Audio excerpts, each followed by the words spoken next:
Bueno, hermano, vamos a abrir esta carta de Santiago, capítulo 5, hoy el último capítulo. Veremos solamente hasta la mitad, luego Dios mediante otro hermano lo ha de continuar. Santiago, capítulo 5, hermosas enseñanzas, muy prácticas todas ellas. Este capítulo es un capítulo fuerte que comienza con un alegato muy fuerte contra la desigualdad social. La desigualdad social es tan vieja como el ser humano, gracias, porque tiene que ver con la codicia y con el afán por tener cada día más. Dios había diseñado un plan para su pueblo para que no hubiese pobres en medio del pueblo, un plan social buenísimo que decía que aquellos que tuvieron que vender su heredad, lo que ellos habían heredado de sus padres, tal vez por problemas de dinero, lo podían vender, pero a los 50 años, cuando tocaba el jubileo, se la tenían que devolver la propiedad. Por eso muchos especulaban, bueno, ¿cuánto falta para el jubileo? Si faltan 10 años te doy menos porque en 10 años te toca devolver la casa. Pero Dios estableció que cada 50 años había jubileo. Cada uno recuperaba lo que había vendido por necesidad. También había planteado para los esclavos, había esclavos, obviamente, en Israel, pero no es como el esclavo africano que es fruto del secuestro.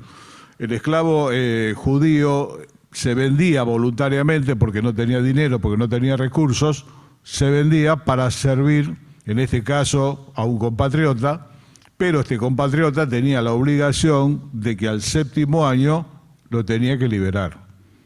Y no lo tenía que enviar vacío porque 7 años te sirvió, dice Dios. Entonces Dios preparó todo un sistema para que no haya pobres en la tierra. Dice. Qué cosa maravillosa, ¿no? Sería hermoso que esto se hubiese llevado adelante. Por si esto fuese poco, hermano, en el Antiguo Testamento hay un código penal que funciona maravillosamente bien, no es el tema de esta noche, pero tendríamos mucho menos cárceles de las que tenemos, sin duda alguna, y tal vez menos maldad. Dios prepara, diseña, el hombre lo toma o no lo toma, normalmente no lo toma, y hoy tenemos una enorme desigualdad social. Hoy estaba leyendo un dato que escuché hace poco que me estremeció. Hay 232 millones de personas migrando por el mundo. 232 millones de personas yendo de un lado para el otro buscando qué comer, buscando una posibilidad mejor. Migrar significa que no tienen vivienda, que están con sus hijitos, con unas poquitas cosas, saliendo de un país, yendo al otro, viendo una posibilidad, llevándolo puesto. Ahí hay que amparar los niños, pasar la noche como se pueda.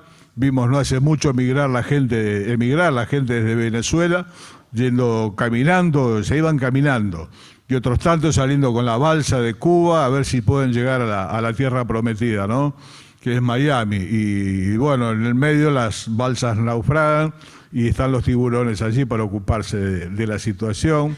Hace una semana encontraron un camión con cerca de 30 personas muertas, eran mexicanos, que estaban siendo traficados también a la tierra mejor, pero murieron de inanición, de sed en la caja del camión. Este es el mundo.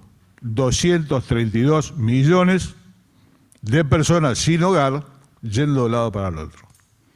Sumadas las personas en estado de indigencia en toda parte del mundo, los que están bajo el nivel de pobreza, toda esta escala que se inventó ahora, los que están en la pobreza. Aquí en Argentina tenemos el 40% de los compatriotas en estado de pobreza. La cantidad de niños es mayor. ¿Qué produce esto? La desigualdad social. Contra esto es lo que va a hablar Santiago y va a dar el consejo, porque todas estas cosas nos hacen hervir la sangre. No sé ustedes, a mí por lo menos me la hacen hervir con facilidad, por lo tanto miro poco noticiero y trato de estar al tanto para saber de qué estamos hablando. Pero si uno mira mucho de esto, se empieza a enfervorizar y quiere hacer algo que no tiene que hacer. Así que vamos a leer la palabra de Dios, capítulo 5 de Santiago, que dice así: vamos ahora ricos, con exclamación, vamos ahora ricos, llorad y aullad por las miserias que os vendrán. Vuestras riquezas están podridas y vuestras ropas están comidas de polilla. Vuestro oro y plata están enmohecidos, y su moho testificará contra vosotros y devorará del todo vuestras carnes como fuego. Habéis acumulado tesoros para los días postreros. He aquí clama el jornal de los obreros que han cosechado vuestras tierras, el cual por engaño no les ha sido pagado por vosotros, y los clamores de los que habían cegado han entrado en los oídos del Señor de los ejércitos. Habéis vivido en deleites sobre la tierra y sido disolutos. Habéis engordado vuestros corazones como en día de matanza. Habéis condenado y dado muerte al justo, y él no os hace resistencia. Por tanto, hermanos, tened paciencia hasta la venida del Señor. Mirad cómo el labrador espera el precioso fruto de la tierra, aguardando con paciencia hasta que reciba la lluvia temprana y la tardía. Tened también vosotros paciencia y afirmad vuestros corazones, porque la venida del Señor se acerca. Hermanos, no os quejéis unos contra otros para que no seáis condenados. He aquí el juez está delante de la puerta. Hermanos míos, tomad como ejemplo de aflicción y de paciencia a los profetas que hablaron en nombre del Señor. He aquí tenemos por bienaventurado a todos los que sufren. Habéis oído de la paciencia de Job y habéis visto el fin del Señor, que el Señor es muy misericordioso y compasivo. Hasta aquí nomás. Un alegato muy fuerte contra los ricos de este mundo. La riqueza gruesa de este mundo hoy en día está en manos de 10 familias. 10 familias son las más poderosas de la Tierra, son de distintos continentes. Concentran la mayor cantidad de riqueza. 10 familias, 8.000 millones de personas viviendo en la misma casa. 10 familias concentran el grueso de la riqueza. Obviamente después hay distintos porcentajes de gente con muchísimo dinero sin pertenecer a estas 10 familias. En el versículo 3 habla de acumular riquezas. Han acumulado riquezas, y ya esto ahí en el libro de Isaías capítulo 5, Dios dice, hay de los que suman heredad con heredad. ¿Habitaréis vos solos sobre la tierra? Juntar. Acumular cosas que no las llegan a disfrutar tal vez ni ellos ni sus nietos. Es la codicia. Le preguntaron a Rockefeller, una de estas 10 familias, la familia Rockefeller, murió no hace mucho, con muchos años, y le preguntaron cuál era la medida para tener dinero, y él dijo siempre un poco más. Bueno, me acordé de un personaje que fue uno de los dueños de Hollywood y de Las Vegas, un hombre de muchísimo dinero, se llamaba Howard Hughes. Howard Hughes fue un millonario cuya fortuna alcanzó los $2,5 billones de dólares. 2 millones no, 2,5 billones de dólares. Dueño de gran parte de Las Vegas, dueño de gran parte de Hollywood, de todos los estudios, un hombre de muchísimo dinero, que terminó sus días encerrado en una habitación con las uñas larguísimas, el pelo así como un animal, comiendo un helado que no recuerdo ahora de qué era, y mirando en un proyector viejo una película que a él le fascinaba, que se llamaba Estación Zebra, y barriles llenos de orín y de sus necesidades. El día que murió se anunció en los casinos de Las Vegas, por los altoparlantes, el señor Howard Hughes ha muerto, haremos un minuto de silencio. Por un minuto pararon las máquinas tragamonedas, pararon toda la actividad y exactamente a los 60 segundos se volvió a echar la bola sobre el plato, arrancaron las tragamonedas y, como diría el Señor, y lo cual guardado de quién será. Murió en la locura.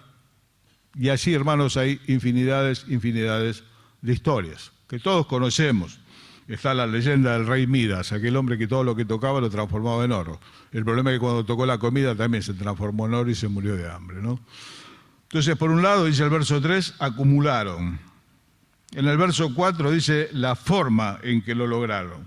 He aquí clama el jornal de los obreros que han cosechado vuestras tierras, el cual por engaño no les ha sido pagado, y los clamores de los que habían cegado han entrado en oídos del Señor de los ejércitos. Obviamente se valieron del que menos tiene. La riqueza en sí, hermano, no está mal. El problema es cuando esto es desmedido, como en estos casos. cómo se amasan las grandes fortunas. Son pocas las que se amasan trabajando. Hay personas que realmente han hecho un imperio, ¿no?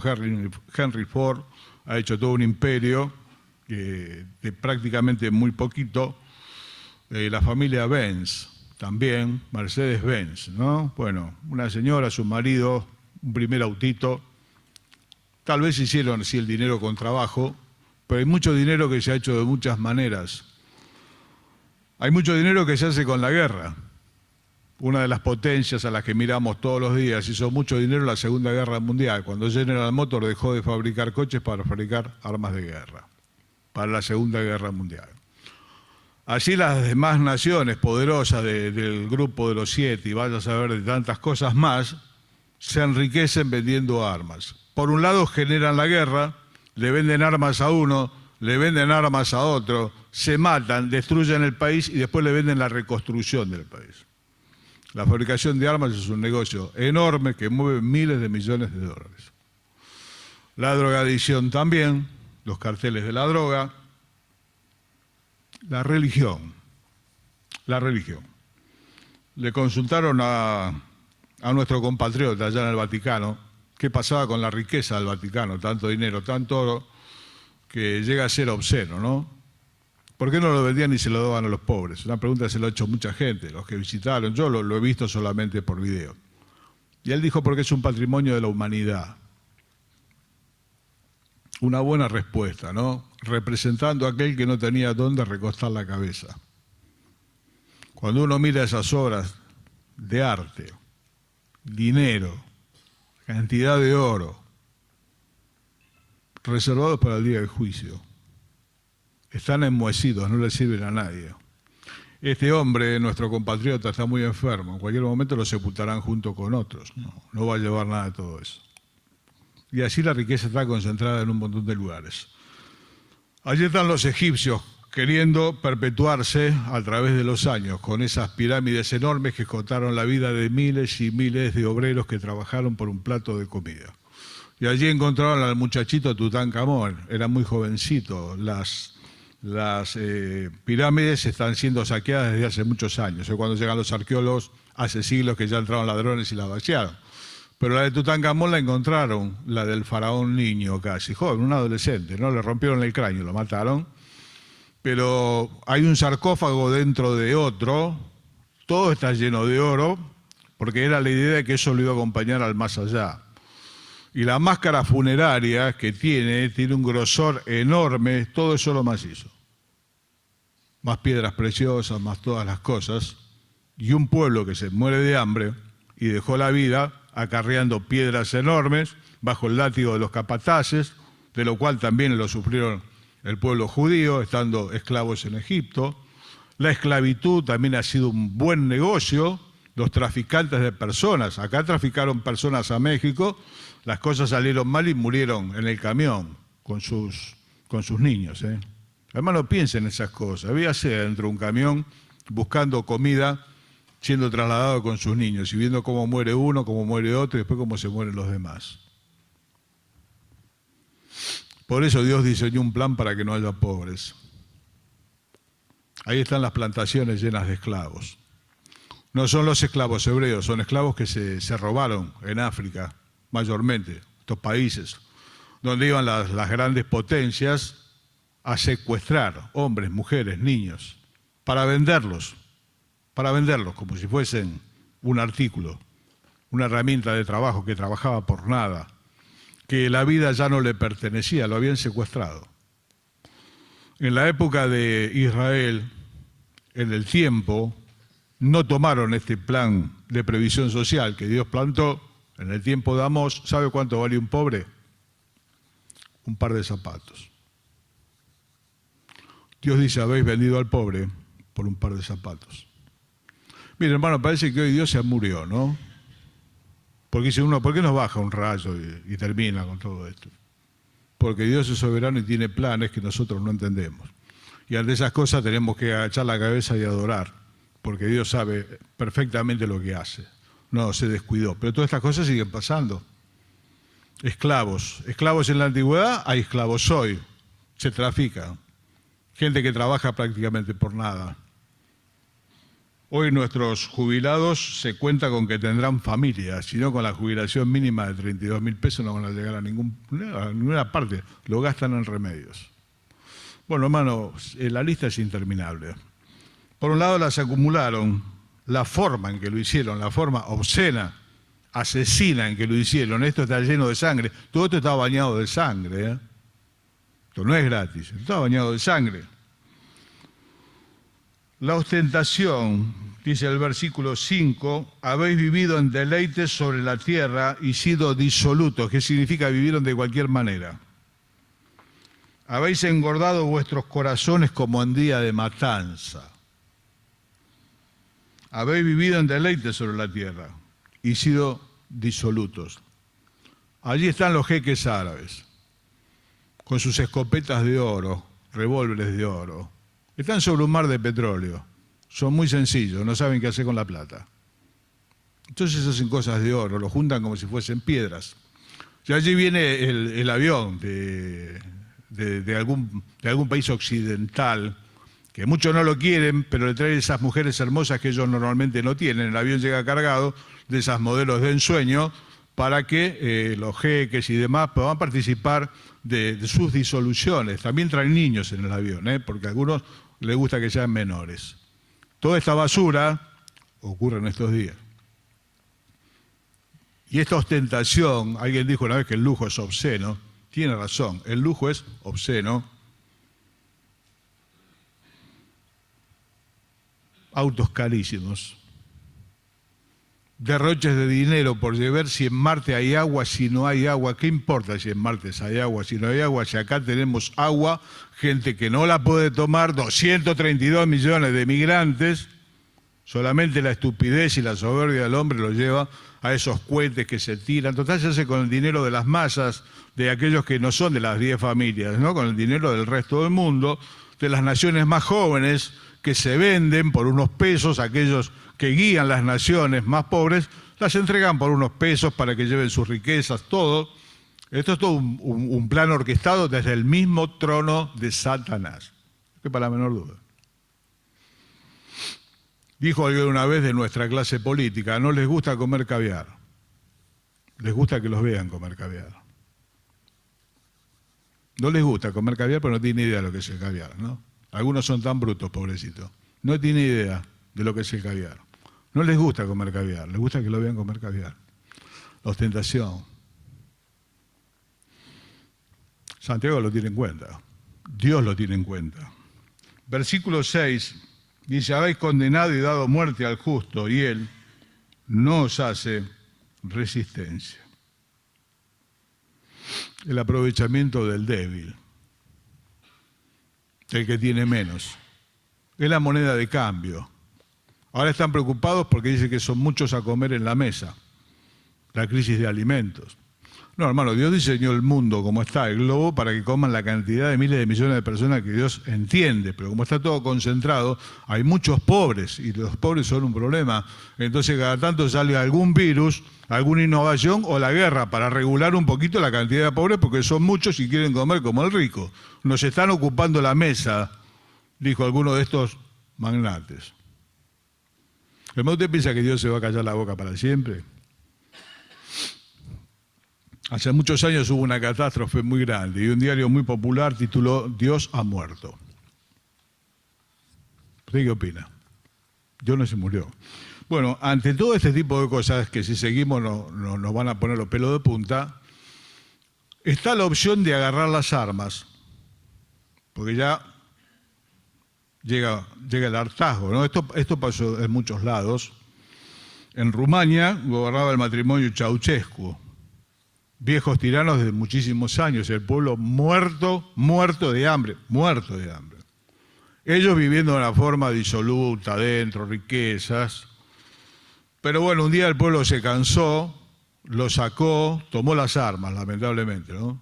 Lo sacó, lo fusiló. Ultrajaron los cuerpos de la pareja hasta el cansancio.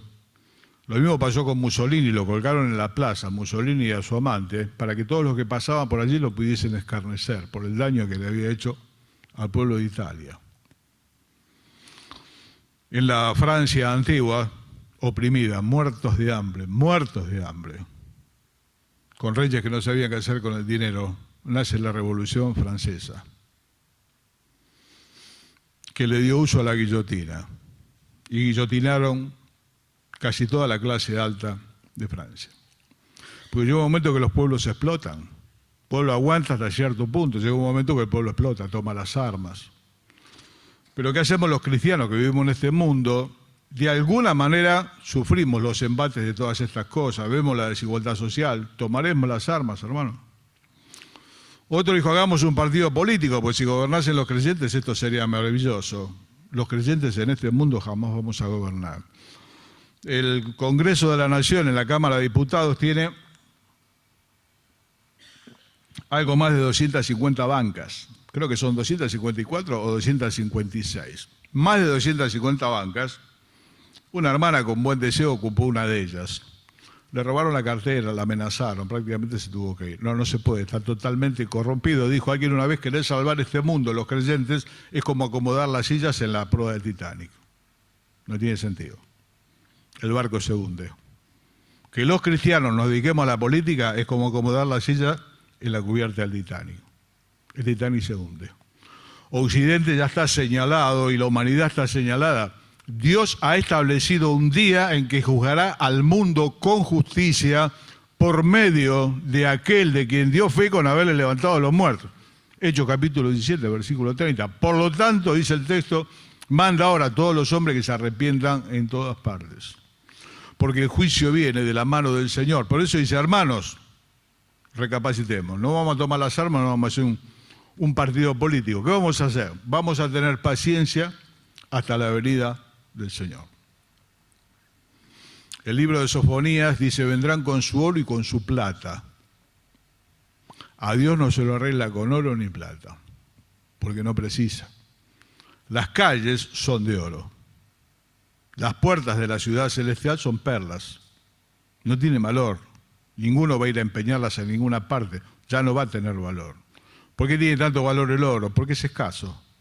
Y la esmeralda tan hermosa porque son escasas. Es más fácil conseguir piedras comunes. Esto tiene un valor terrible, se trafica con esmeraldas también.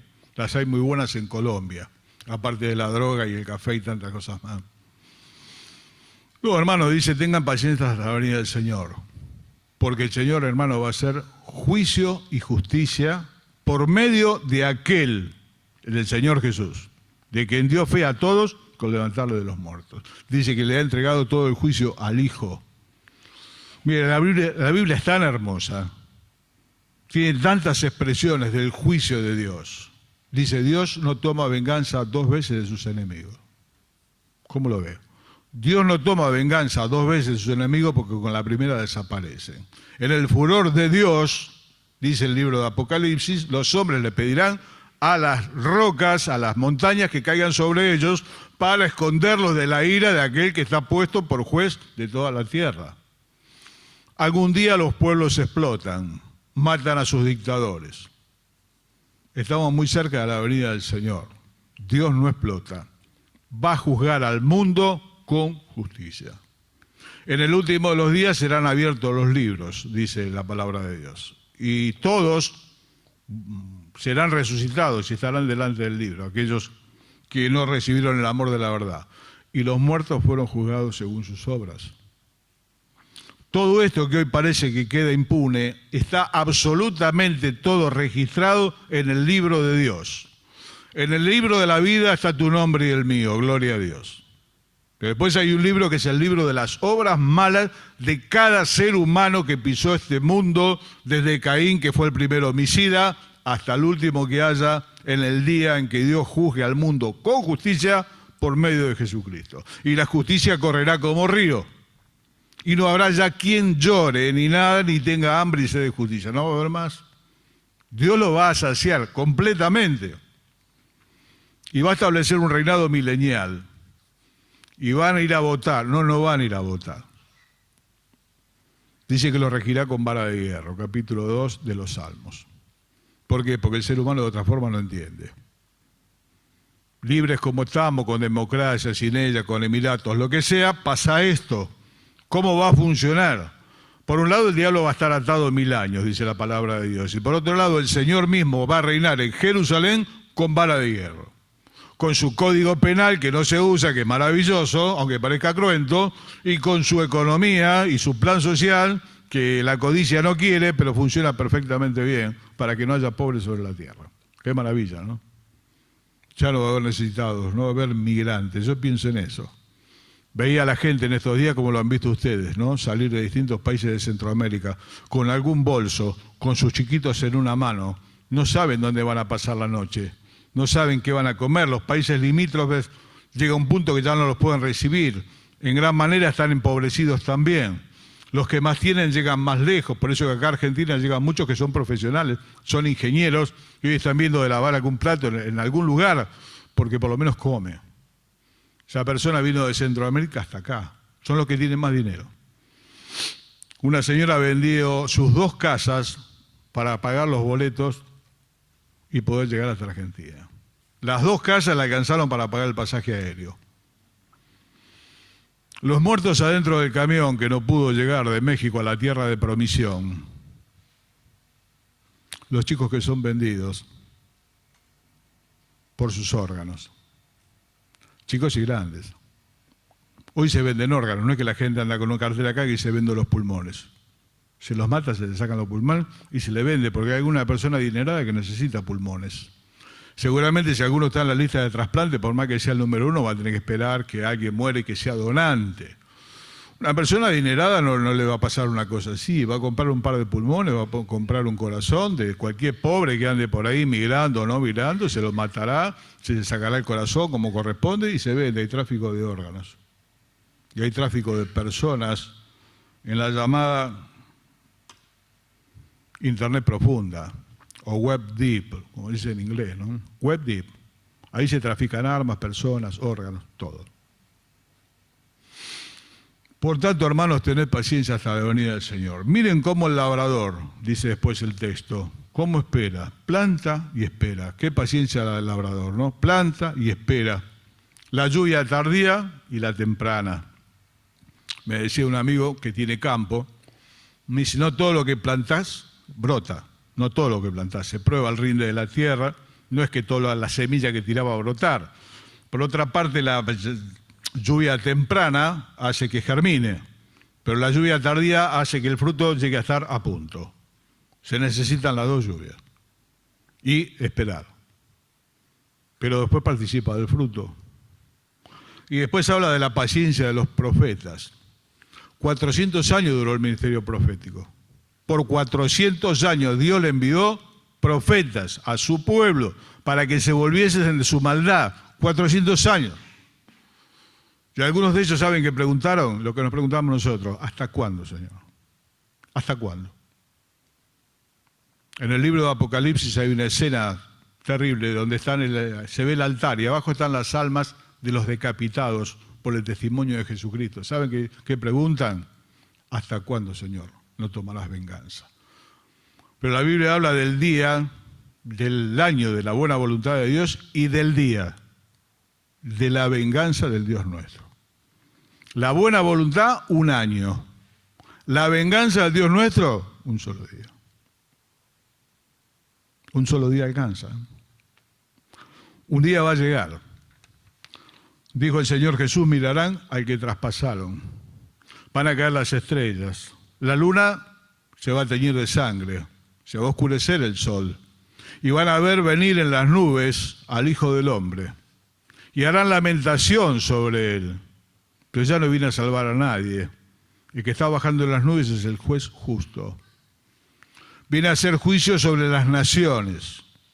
Le fue dada toda autoridad por el Padre para hacer juicio sobre las naciones, sobre las personas. Hermano, tengan ánimo, dice Santiago, porque la venida del Señor se acerca. Yo sé que esto se escucha hace 2000 años. Y mismo Pedro dice en su carta que algunos lo tienen por tardanza, como diciendo, bueno, siempre esto está siempre igual.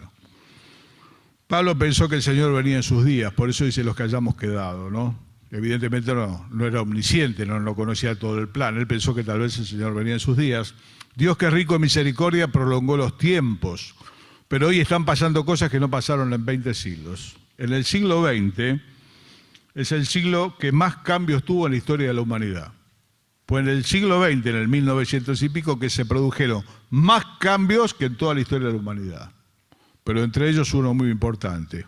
Después de 2000 años de dispersión, Israel en gran parte volvió a su tierra y se fundó el Estado israelí. Lo cual puso en marcha el reloj profético de Dios.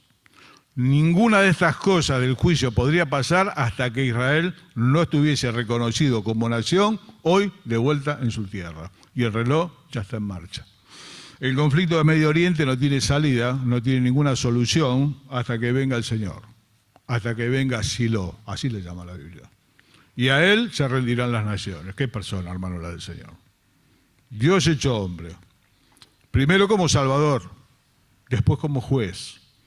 Hace muchos años venía en el auto, ¿no? Y vi un cartel en un monasterio que decía: Señor, ven pronto, te necesitamos para salvarnos.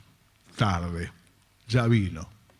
Cuando vuelva, vuelve como juez justo.